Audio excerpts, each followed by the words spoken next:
पकड़ो, जाने ना पाए ये मनहूस जानवर। आज तो इसकी टांगे तोड़ दूंगा।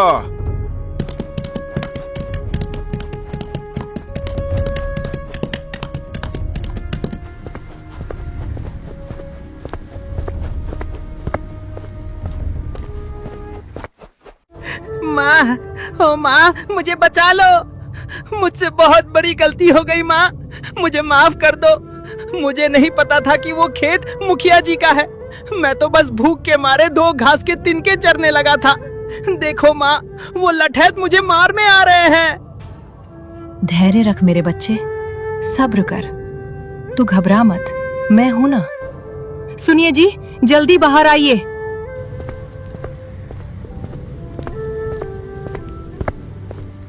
लगता है पप्पू मुखिया जी के खेत में चर आया है।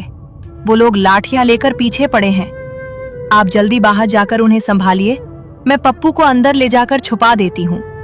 मुखिया बड़ा क्रूर है, कहीं बेजुबान समझकर मार ही न डाले। है?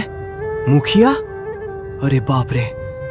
ठीक है, तुम इसे अंदर ले जाओ, मैं देखता हूँ। मदन बाहर निकलता है। तभी मुखिया अपने लठैतों के साथ दरवाजे पर धमकता है। मुखिया का चेहरा गुस्से से लाल है। अबे ओ मदन, तेरा वो बिगड़ैल घोड़ा मेरे खेत का सत्यानाश कराया है। एक बार होता तो छोड़ देता, तीसरी बार उसने मेरे खेत की फसल उजाड़ी है। या तो मेरा नुकसान भर या उस जानवर को अभी मेरे हवाले कर। आज उसकी खाल उधेड़ दूंगा मैं। मुखिया जी, शांत हो जाइए। आप इतने बड़े आदमी, इतने रईस, एक जानवर पर इतना गुस्सा शोभा नहीं देता आपको। जो भी नुकसान हुआ है आप बताइए, हम उसकी भरपाई करेंगे। भरपाई करेगा? पूरे 500 रुपए का नुकसान किया है उसने। है तेरी औकात देने की? या तो 500 रुपए निकाल, वरना मेरी ये लाठी 500 बार तेरे घोड़े की पीठ पर गिरेगी। बोल, क्या मंजूर है? मदन सन्न रह जाता है। 500 रुपए उस जमाने में बहुत बड़ी रकम थी। तभी चंपा अंदर से आती है। उसके हाथ में उसके सोने के इकलौते कंगन है। चंपा, ये क्या? ले जाइए मुखिया जी, ये कंगन रख लीजिए। मेरे पप्पू की जान बख्श दीजिए। भगवान ने मुझे कोई संतान नहीं दी। ये घोड़ा ही मेरे लिए मेरा बेटा भी है और बेटी भी। इसकी एक खरोच के आगे इन गहनों की कोई कीमत नहीं है। मुखिया कंगन झपट लेता है। ठीक है, आज तो ये कंगन काम आ गए, पर दोबारा याद रखना मदन, अगर ये घोड़ा मेरे खेत के पास भी दिखा तो खैर नहीं होगी। मुखिया और उसके आदमी बड़बड़ाते हुए वहां से चले जाते हैं। चंपा और मदन अंदर कमरे में जाते हैं, जहां पप्पू सब सुन रहा था।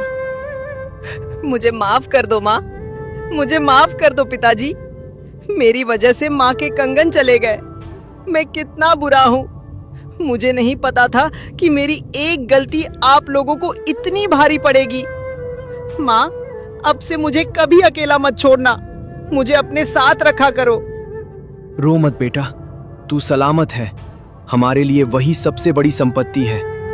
ये कंगन तो फिर बन जाएंगे, पर तू नहीं मिलता दोबारा। बात तो तेरी सही है पप्पू।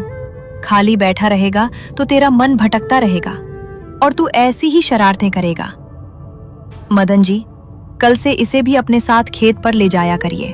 वहां ये काम भी सीखेगा और हमारी आंखों के सामने भी रहेगा, तभी ये सुधरेगा। हाँ चंपा, कल से पप्पू मेरे साथ खेत पर चलेगा। हम साथ काम करेंगे और साथ रहेंगे।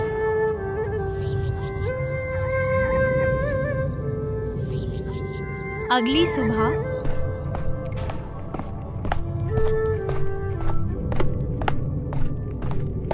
मालिक, ओ मालिक, जल्दी उठिए, वक्त हाथ से निकला जा रहा है।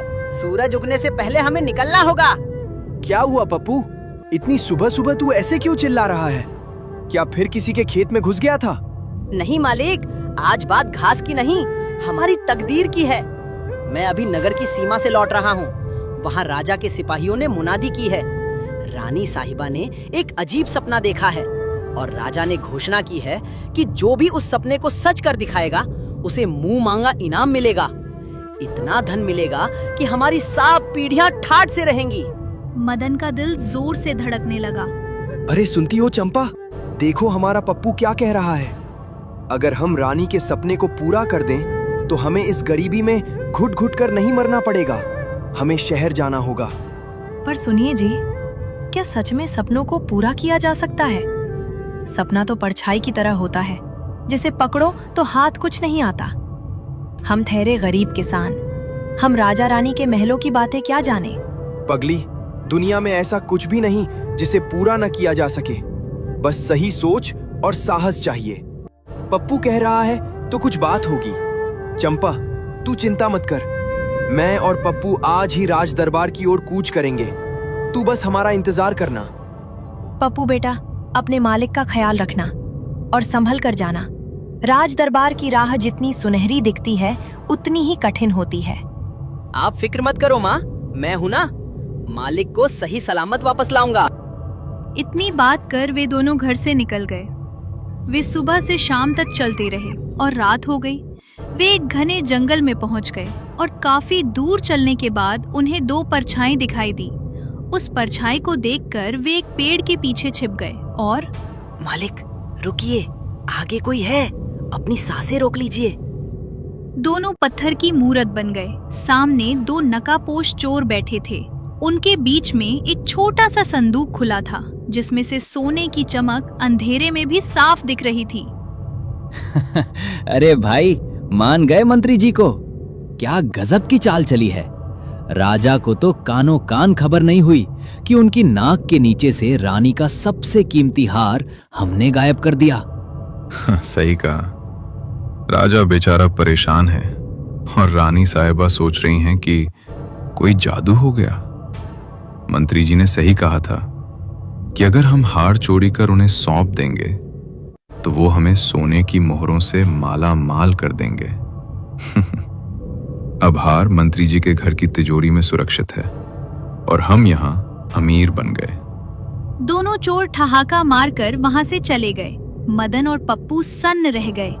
पप्पू, ये मैंने क्या सुना? राजा जिस मंत्री पर इतना भरोसा करते हैं वही सांप बनकर उनके घर में बैठा है। रानी साहिबा का हार मंत्री के पास है और हम वहां सपने सच करने जा रहे हैं। मालिक, सच करवा होता है। अक्सर जिसे हम रक्षक समझते हैं वही भक्षक निकल आता है। लेकिन अब हमारे पास एक बड़ा हथियार है, सच का पता। अगर हम सीधे दरबार गए और रानी का सपना पूरा किया तो शायद मंत्री हमें फंसा दे। हमें पहले उस हार का कुछ करना होगा। तू सही कह रहा है पप्पू, पर हम छोटे लोग इतने बड़े मंत्री से कैसे टकराएंगे? अगर हमने कुछ कहा तो वो हमें ही चोर साबित कर देगा। घबराइए मत मालिक, बस आप मुझ पर भरोसा रखिए। अब हम सिर्फ इनाम के लिए नहीं बल्कि इंसाफ के लिए लड़ेंगे। चलिए, अब हमें शहर पहुंचने की जल्दी करनी होगी।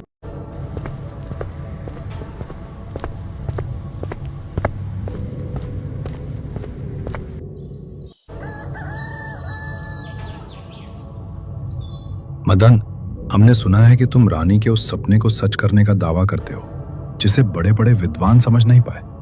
क्या तुम जानते हो इसका परिणाम क्या होगा? तभी पास खड़ा मंत्री जोर से हंसने लगा। उसकी हंसी में तिरस्कार था।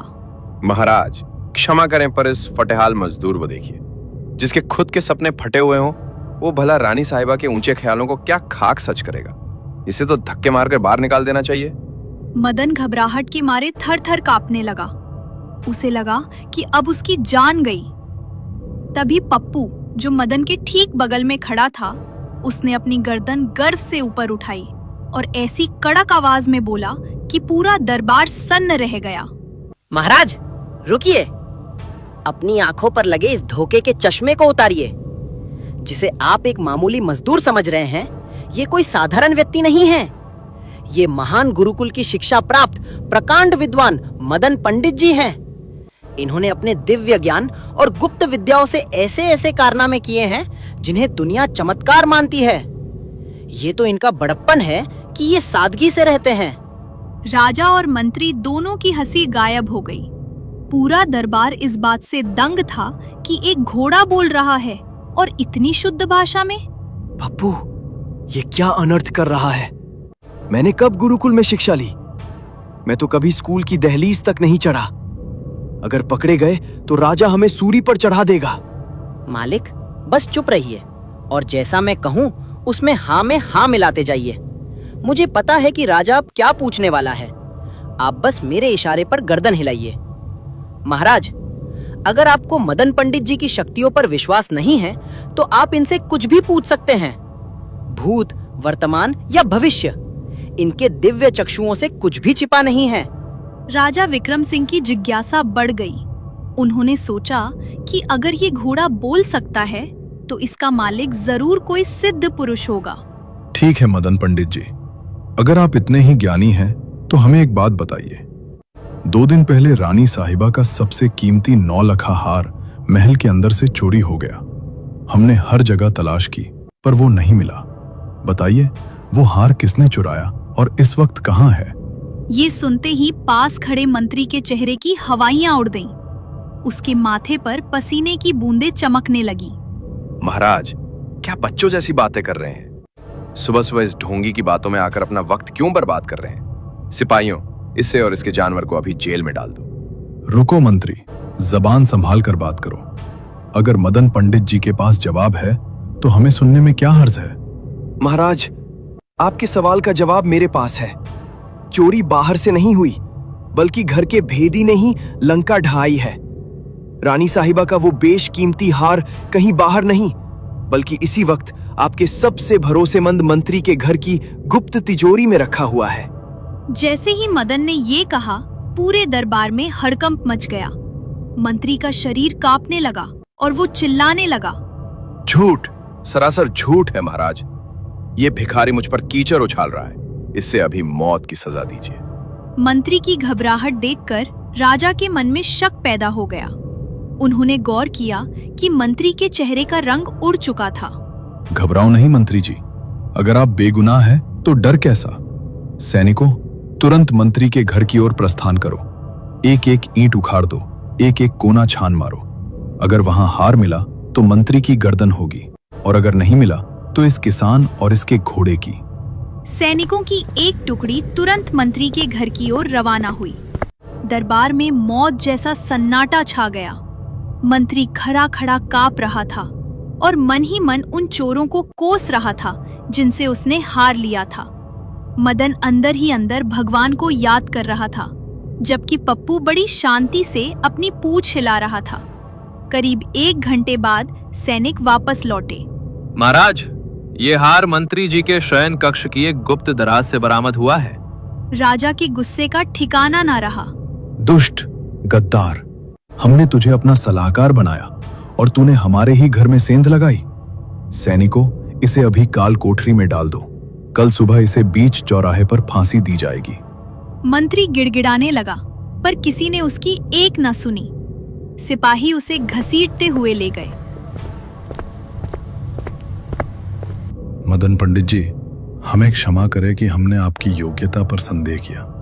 आपने न सिर्फ चोर पकड़ा, बल्कि मेरे राज्य को एक गद्दार से बचा लिया। अब बताइए, रानी के उस सपने के बारे में आपकी क्या राय है? पर महाराज, रानी का सपना क्या है? अभी तक आपने मुझे बताता नहीं। अरे हाँ मदन, उसके लिए तुम दोनों को मेरे साथ रानी के कक्ष में चलना होगा। राजा मदन और पप्पू को लेकर रानी के कक्ष में जाता है।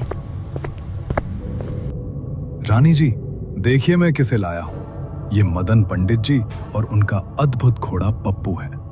इन्होंने न केवल आपका हार ढूंढ निकाला, बल्कि मंत्री के काले कारनामों का पर्दाफाश भी किया। ये आपके उस सपने को सच करने आए हैं जो बरसों से आपकी आंखों में पल रहा है। प्रणाम रानी साहिबा। महाराज ने कहा कि आपका कोई सपना है जिसे पूरा करना बाकी है, पर महाराज ने अभी तक ये नहीं बताया कि वह सपना है क्या। कृपया आप स्वयं हमें विस्तार से बताएं। रानी मंदाकिनी एक लंबी ठंडी सांस भरते हुए बोली। मदन, लोग इसे केवल मेरा सपना या पागलपन कहते हैं, पर ये मेरे बचपन की वो जिद है जो आज तक मेरे दिल से नहीं गई। मेरा सपना कोई महल या गहना नहीं है। मैं चाहती हूँ कि मेरे पास वह स्वर्ग का दूत हो, एक ऐसा घोड़ा जिसके सफेद पंख हों और जिसके माथे पर नूर की चमक बिखेरती एक जादुई सींग हो, जिसे लोग यूनिकॉर्न भी कहते हैं। ये सुनकर मदन के पैरों तले जमीन खिसक गई। उसने आज तक सिर्फ साधारण घोड़े देखे थे जो या तो खेत जोतते थे या तांगा खींचते थे। पंख वाला और सींग वाला घोड़ा, ये तो उसे किसी परी कथा जैसा लगा। रानी जी, क्षमा करें, पर क्या आपने ऐसा घोड़ा वाकई कहीं देखा है, या ये किसी किताब की कहानी है? जब मैं बहुत छोटी थी, मेरी माँ मुझे कहानियाँ सुनाया करती थी। वे कहती थी कि इस राज्य की सीमाओं से कोसों दूर एक अंधेरा दलदल पार करने के बाद सुंदर वन आता है। उस वन के बीचों बीच एक नीली गुफा है जहाँ सदियों से वह दिव्य घोड़ा रहता है। कहते हैं कि वह घोड़ा स्वर्ग से भटककर धरती पर आ गया था और तब से वह किसी सच्चे इंसान का इंतजार कर रहा है। कई लोग उसे खोजने गए पर कोई वापस नहीं आया। पप्पू, जो अब तक खामोश खड़ा सब सुन रहा था, अचानक बोल पड़ा। उसकी आवाज में एक अजीब सी गंभीरता थी। रानी साहिबा, मैं खुद एक घोड़ा हूँ। मैंने अपने बुजुर्गों से हवाओं के बारे में सुना है, पहाड़ों की बातों को समझा है, पर उड़ने वाला घोड़ा, ये मेरे लिए भी किसी अजूबे से कम नहीं है। लेकिन आपकी आंखों की ये उदासी मुझे चैन से नहीं रहने देगी। अगर इस दुनिया के किसी भी कोने में वह सुंदर वन और वह दिव्य घोड़ा मौजूद है, तो मैं और मेरे मालिक उसे ढूंढ निकालेंगे। पप्पू, तू ये क्या कह रहा है? वह रास्ता मौत का कुआं हो सकता है। हमने कभी गांव की सीमा पार नहीं की और तू सुंदरवन की बात कर रहा है। मालिक, डरो मत। क्या आपने नहीं कहा था कि दुनिया में कुछ भी नामुमकिन नहीं है? रानी साहिबा ने हमें सम्मान दिया है, उन्होंने हम पर भरोसा किया है। क्या हम एक माँ जैसी ममता रखने वाली रानी के लिए इतना भी नहीं कर सकते? गरीबी से तो हम रोज लड़ते हैं। चलिए इस बार अपनी तकदीर और मौत से लड़ते हैं। महाराज, हम तैयार हैं। हमें धन दौलत नहीं, बस आपका आशीर्वाद चाहिए। हम आज ही सुंदरवन की उस कठिन यात्रा पर निकलेंगे।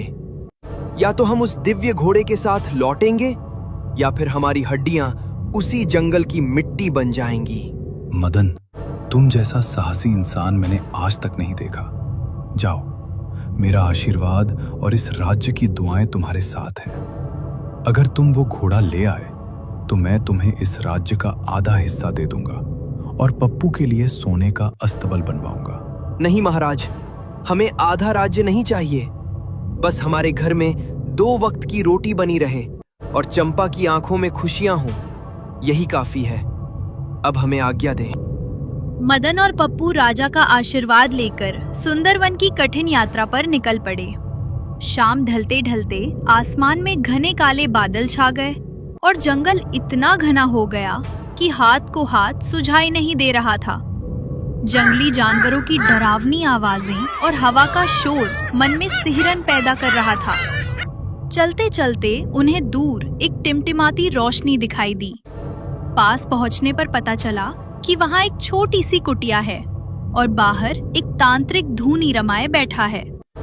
आग की लपटों के बीच तांत्रिक कुछ मंत्र पढ़ रहा था, जिससे माहौल और भी रहस्यमयी लग रहा था। पप्पू, देखो आगे एक कुटिया है। रात बहुत हो गई है और रास्ता भी खतरनाक है। क्या हमें वहां रुकना चाहिए? मुझे उस तांत्रिक को देखकर थोड़ा डर लग रहा है। डरिए मत मालिक, इस अंधेरे जंगल में बाहर रहने से बेहतर है कि हम किसी की शरण ले ले। चलिए उनसे बात करते हैं। मदन और पप्पू धीरे धीरे तांत्रिक के पास पहुंचे। प्रणाम बाबा, हम राहगीर हैं और सुंदरवन की ओर जा रहे हैं। रात बहुत घनी है। क्या हमें आपकी कुटिया में आज रात ठहरने की जगह मिल सकती है? हम सुबह होते ही निकल जाएंगे। तांत्रिक ने मदन को देखा और फिर उसकी नजर पप्पू पर टिकी। तांत्रिक कोई साधारण पुरुष नहीं था। वो अपनी साधना के बल पर भाप गया कि ये घोड़ा कोई आम जानवर नहीं है। मदन, घबराओ मत। मैं जानता हूं कि तुम थके हुए हो और तुम्हारा ये साथी, ये तो बहुत विशेष है। जाओ, कुटिया के अंदर विश्राम करो। तुम दोनों सुरक्षित हो। मैं अपनी साधना पूरी करके थोड़ी देर में आता हूं। मदन और पप्पू दंग रह गए कि तांत्रिक को उनका इरादा और पप्पू की खासियत का एहसास हो गया है। आपका बहुत धन्यवाद बाबा, आपकी कृपा होगी। तांत्रिक मुस्कुराया और फिर से अपनी साधना में लीन हो गया। मदन और पप्पू कुटिया के अंदर चले गए। थकान इतनी ज्यादा थी कि जैसे ही मदन और पप्पू लेटे तुरंत सो गए। उधर तांत्रिक अपना जादुई आईना प्रकट करता है। हे मायावी दर्पण, बता कि मेरी इस कुटिया में जो दो जीव सो रहे हैं वे कौन है? उनकी यहां आने की हिम्मत कैसे हुई? सावधान तांत्रिक, जिसे तू एक साधारण जानवर समझ रहा है वो स्वर्ग लोक का दिव्य घोड़ा है। वो यहां किसी मकसद से आया है। उसका एक भाई है जो सदियों से इस धरती पर भटकते हुए उसे ढूंढ रहा था पर कभी मिला नहीं। आज ये छोटा भाई अपने उसी बड़े भाई को खोजने निकला है। हालांकि उसे खुद इस बात का एहसास नहीं है कि वो जिसे ढूंढ रहा है वो उसका अपना लहू है। स्वर्ग का घोड़ा? अगर ये मेरे वश में हो जाए तो मैं त्रिलोक का स्वामी बन जाऊंगा। बता दर्पण, इसे गुलाम बनाने का तरीका क्या है? इसे गुलाम बनाना नामुमकिन है। ये दिव्य जीव केवल निस्वार्थ प्रेम की भाषा समझता है। जिसके साथ इसका मन जुड़ जाता है ये उसी का हो जाता है। मेरा मशवरा मान, इसे जाने दे, इसमें तेरा भला है। चुप कर। प्रेम का मार्ग कमजोरों के लिए है। मैं इसे अपनी काली शक्तियों से अपनी मुट्ठी में करूंगा। अगर ये मेरा गुलाम नहीं बना तो मैं इसे खत्म कर दूंगा। तांत्रिक हाथ में अपनी जादुई भस्म लेकर दबे पांव कुटिया के अंदर दाखिल हुआ। मदन और पप्पू गहरी नींद में थे। तांत्रिक ने एक भयानक मंत्र पढ़ा और अपनी पूरी काली शक्ति समेटकर पप्पू की ओर एक वार किया।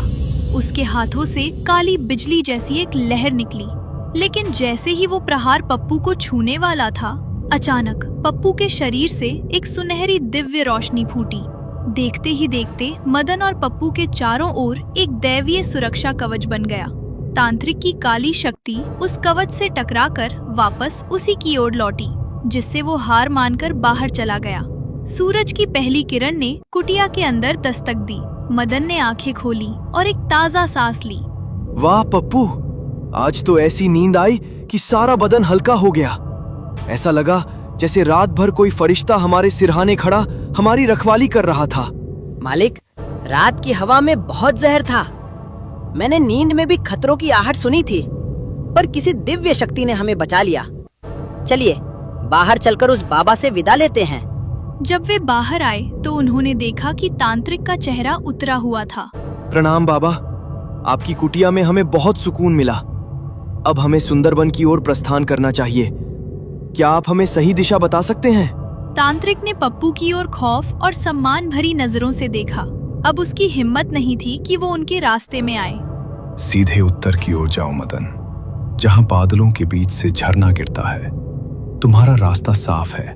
और सुन, अपने इस साथी को कभी खुद से अलग मत करना, क्योंकि तुम जिसे ढूंढ रहे हो वो इसी की रूह का हिस्सा है। मदन और पप्पू सुंदरवन के उस हिस्से में पहुंच चुके थे जहां पेड़ पौधे भी डरावने लगने लगे थे। अचानक धरती हिलने लगी और झाड़ियों को चीरता हुआ एक विशालकाय राक्षस उनके सामने खड़ा हो गया। आज तो शिकार खुद चलकर मेरे पास आया है। तुम दोनों का मांस बड़ा ही लचीला और कोमल लग रहा है। आज तो दावत होगी। मदन का गला सूख गया, पर पप्पू ने अपनी हिम्मत बटोरी। अरे ओ दानव, तुझे खाना ही है तो हम मना नहीं करेंगे, पर हम एक बहुत जरूरी काम से जा रहे हैं। पहले वो काम पूरा हो जाने दे, फिर खुशी खुशी हमें खा लेना। नहीं राक्षस जी, काम पूरा होने के बाद पहले मुझे खाइएगा, पप्पू को छोड़ दीजिएगा। राक्षस चकरा गया। उसने आज तक ऐसा शिकार नहीं देखा था जो खुद को खाने की विनती करे। चुप रहो, तुम दोनों मुझे पागल बना रहे हो। मैं तुम दोनों को एक साथ चबा जाऊंगा। शायद तेरे सीने में इस जन्म में इतना जिगरा ही नहीं है। तू हम दोनों को खा ही नहीं सकता। क्या? मेरी शक्ति पर शक? अभी खा कर दिखाता हूं। अरे भाई, इसे क्यों उकसा रहा है? कुछ बहाना बना और यहाँ से जान बचाकर निकल। मालिक, अब बहाने बनाने का वक्त नहीं है। अब सिर्फ एक ही रास्ता है। भागो, भागो और जान बचाओ। जैसे ही राक्षस उन दोनों पर हमला करता है, वैसे वहाँ पर वो उड़ने वाला घोड़ा प्रकट होता है। हो राम, पप्पू देख, देख इसे। ये तो वही है जिसकी बात रानी साहिबा कर रही थी। इसके तो सच में पंख है और माथे पर सींग भी। मालिक, इसे देखकर मेरा दिल बड़ी तेजी से धड़क रहा है। ऐसा लग रहा है जैसे मैं इसे बरसों से जानता हूँ। राक्षस जो अब तक उन्हें खाने के लिए लार टपका रहा था, वो भी ठिठक गया। अरे, ये कौन सा नया जानवर है? इस जंगल में इतने साल बिता दिए, पर ऐसा उड़ने वाला घोड़ा कभी नहीं देखा। खैर, अच्छा ही हुआ। अब 2 नहीं 3 शिकार हो गए। आज तो डकार भी नहीं लूंगा, पूरा पेट भर के खाऊंगा। मूर्ख दानव, अपनी गंदी जबान को लगाम दे। तू मेरे भाई को हाथ भी नहीं लगा सकता। भाई? पप्पू, ये भाई किसको बोल रहा है? क्या यहाँ कोई और भी है? मैं इसे ही कह रहा हूँ। तुम मेरे छोटे भाई हो, जिसे हम सब स्वर्ग में पवन वेग के नाम से जानते थे। सदियों पहले एक भूल के कारण तुम धरती पर आ गिरे थे और अपनी याददाश्त खो बैठे। पवन वेग? तो क्या हमारा पप्पू सच में स्वर्ग का घोड़ा है? अरे ओ स्वर्ग के पंछियों, अपनी ये रिश्तेदारी बाद में निभाना, पहले मेरे पेट की आग बुझाओ। राक्षस जैसे ही आगे बढ़ा, उड़ने वाले घोड़े की आंखों में अंगारे दहक उठे। उसने अपनी सींग से एक तेज दिव्य प्रकाश की लहर छोड़ी। वो रोशनी सीधे राक्षस की छाती पर लगी और वो चीखता हुआ धूल में मिल गया। राक्षस के मरते ही चारों तरफ शांति छा गई। बाप रे, आज तो आपने मेरी जान बचा ली। पर एक बात बताइए, आप हमें ढूंढ रहे थे या हम आपको? यही तो विधाता का खेल है। ऊपर वाला सबकी प्रार्थना सुनता है। आज सही योग बना और मैं अपने बिछड़े हुए छोटे भाई से मिल पाया। ठीक है, आप मेरे बड़े भाई हैं, मैं मानता हूँ। पर मेरी भी एक शर्त है। आपको मेरे साथ राजा के दरबार चलना होगा। वहाँ रानी साहिबा ने बचपन से आपका सपना देखा है। आपको उनके साथ कुछ समय बिताना होगा। उसके बाद ही मैं आपके साथ स्वर्ग चलने का सोचूंगा। ये सुनते ही मदन की आंखों में आंसू आ गए। उसका गला भर आया। पप्पू, ये तू क्या कह रहा है? क्या तू मुझे छोड़कर चला जाएगा? ऐसा मत बोल मेरे बच्चे, मैं तेरे बिना कैसे रहूंगा? मालिक, आप भावुक मत होइए। मेरे साथ रहकर आपको क्या मिलेगा? गरीबी और संघर्ष। अगर मैं चला गया तो राजा आपको महल देगा, सोना चांदी देगा, सैनिक आपकी रक्षा करेंगे, आप चैन की जिंदगी जिएंगे। मुझे नहीं चाहिए राजमहल, मुझे नहीं चाहिए सोना चांदी, मुझे सिर्फ तू चाहिए।